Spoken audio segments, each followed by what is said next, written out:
Okay, students, here we have studied about part of speech and now we discuss about preposition.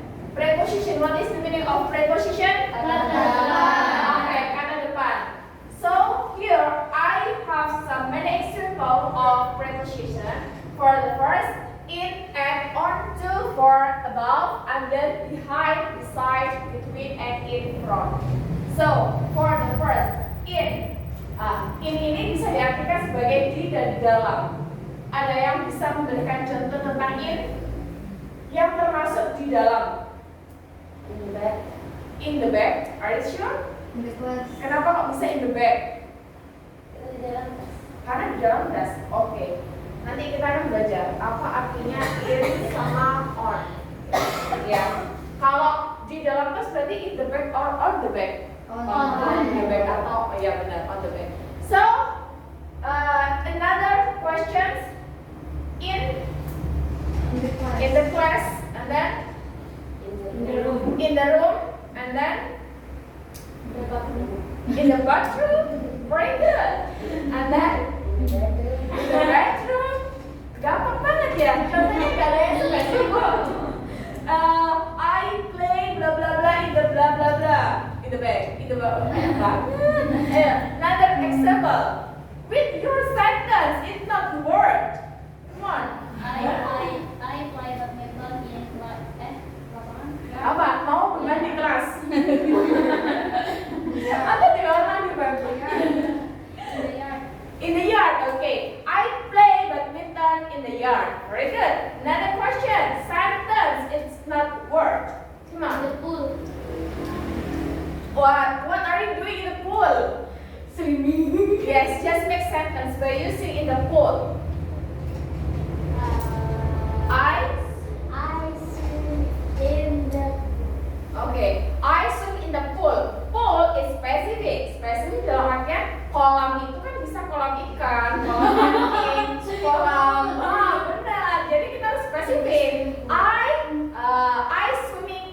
I am swimming in the swimming pool. Jangan sampai di kolam ikan ya. Oke. Saya juga pernah bermain kolam. Iya pernah. Kamu ikan apa? Hiu. Nah, ikan duyung kayaknya. Tapi itu ya. Iya benar. Belum. Oke, sekarang kita ke at. Kalau at ini bisa diartikan di juga sama pada. Nah, bedanya kalau kita menggunakan at pada dengan artian pada itu artinya bisa jam, benar, bisa ke time. At a half past bla bla bla, at 7 o'clock, at bla bla bla. Nah, kalau kita menggunakan at pada tempat itu contohnya at school, at boarding school, at boarding house, at bla bla bla. Apa bedanya, Miss? Kalau at itu dia lebih luas.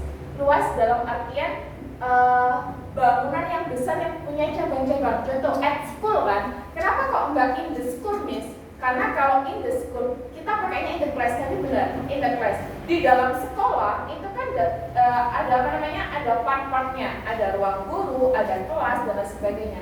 Kalau kita lebih menyeluruh, lebih besar, kita pakainya at. Ya, at school, at home. Di dalam home ada apa? Bedroom, bathroom, living room, and another.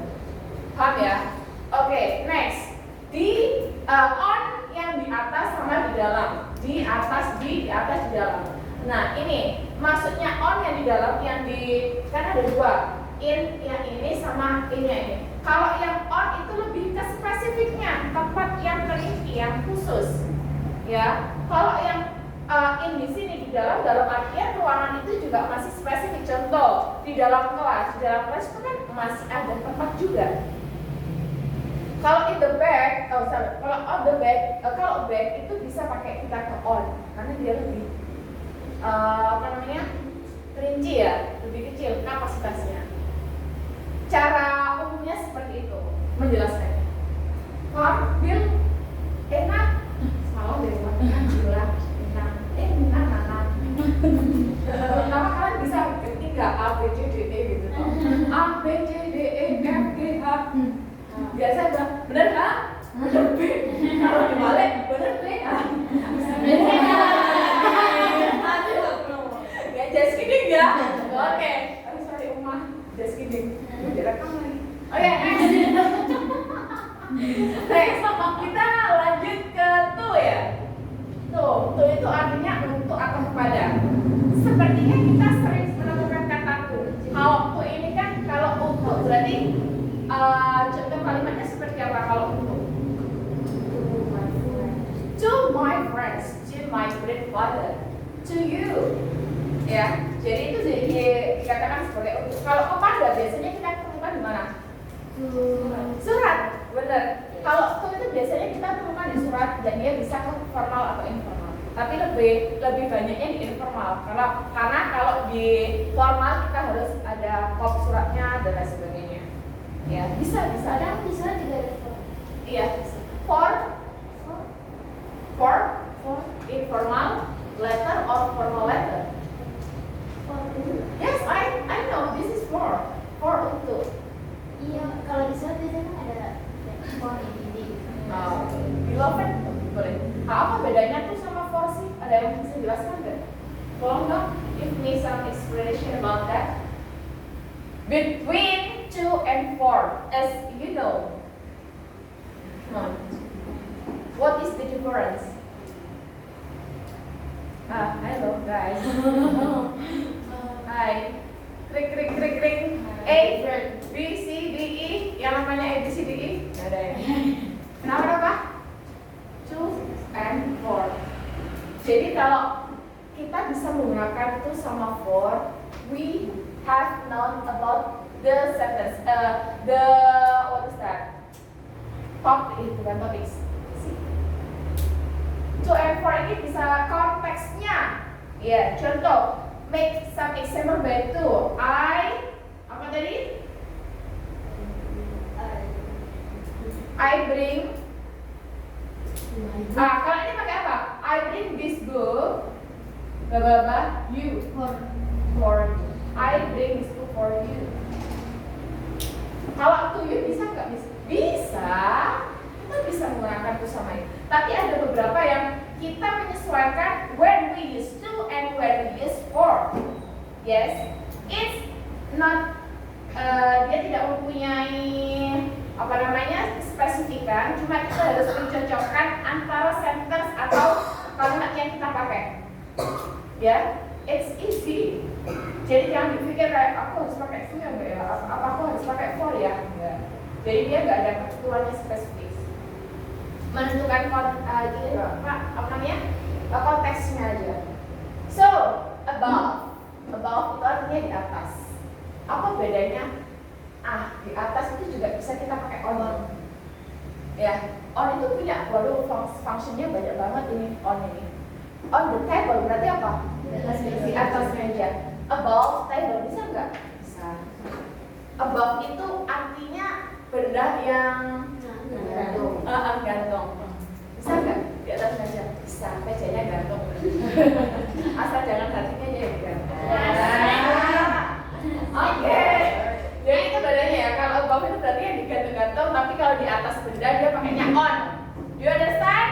Yes. Okay, next under. Under is the meaning di bawah. Under, tahu kan? Under berarti di bawah. Kalau di bawah berarti contohnya gimana? For the sentence.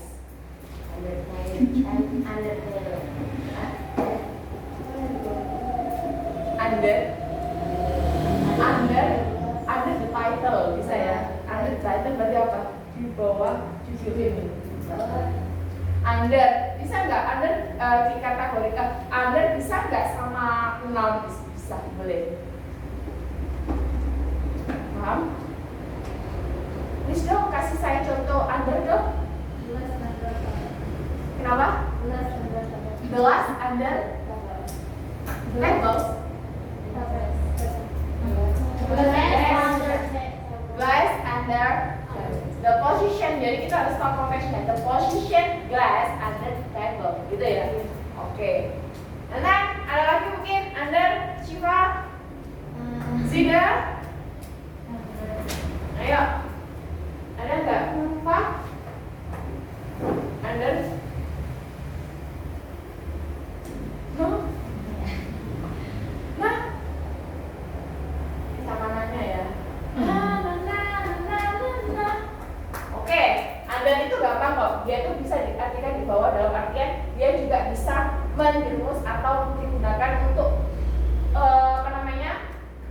yang formal, seperti kayak di judul itu, di bawah judul ini. Judulnya dalam artian dia bukan kata benda ya, tapi dia bisa menggunakan under.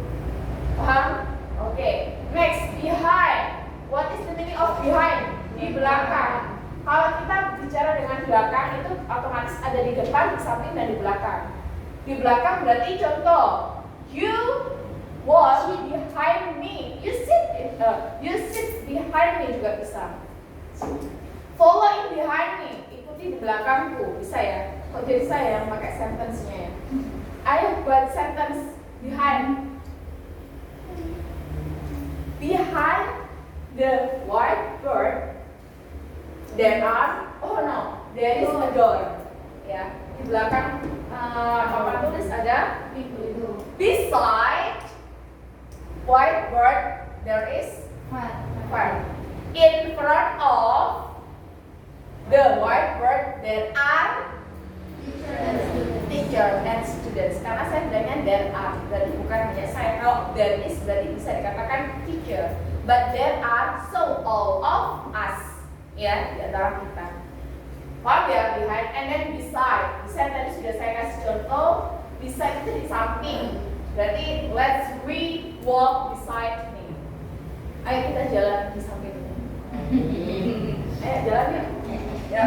Oke, jalan ya. Gampang, kita bisa pakai yang di samping. And then between. Between itu adalah di antara.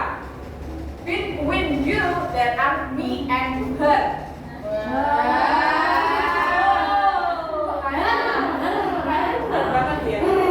Oke, artinya berarti di antara kamu ada aku dan dia perempuan. Berarti yang di tengah siapa? Cowok.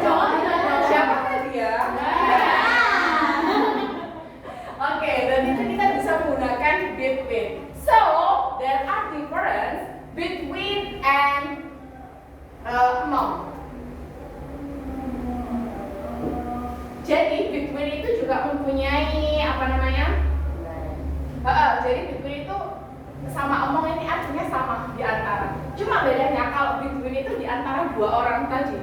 Nah, kalau semuanya there are me and her. Sorry. Jadi kalau semuanya di between itu contoh ada si A nih, si A. Between-nya itu gini. Gimana ya? Oh, gini. Ada Nova. Nova berarti Nova di apa namanya? Di antara dua nah di sini. Between Nova ada siapa? Between Nova ada Lina dan Nana. Ya. Jadi kalau between itu adalah dua. Tapi kalau among itu adalah di antara banyak orang atau di antara banyak tempat. Ya, among itu lebih luas. Jadi dia spesifiknya bukan di antara dua pilihan, tapi banyak. Aduh, lihat tambah banyak pilihan, ayo bingung lah.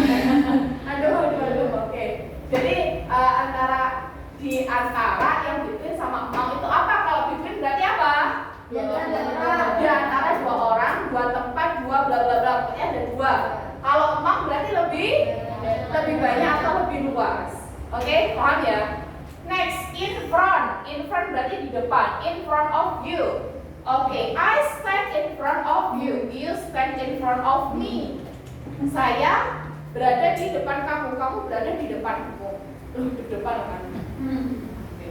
Yeah, this about in front. Okay, just come forward and read in front of your friends. Okay, come on. Maju ke depan dan baca di depan teman-teman Anda.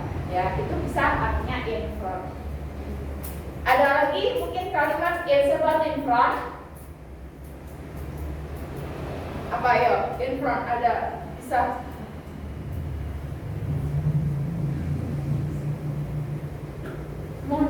In front of the students there is a teacher. Okay, in front of the students there is a teacher. Di depan siswa-siswa ada seorang guru. Good job. Oke, sekarang untuk preposition, is there any question? Apakah ada pertanyaan? No, there is no question. If there is no question, we move to conjunction. Yes. Can you stop please, Zina?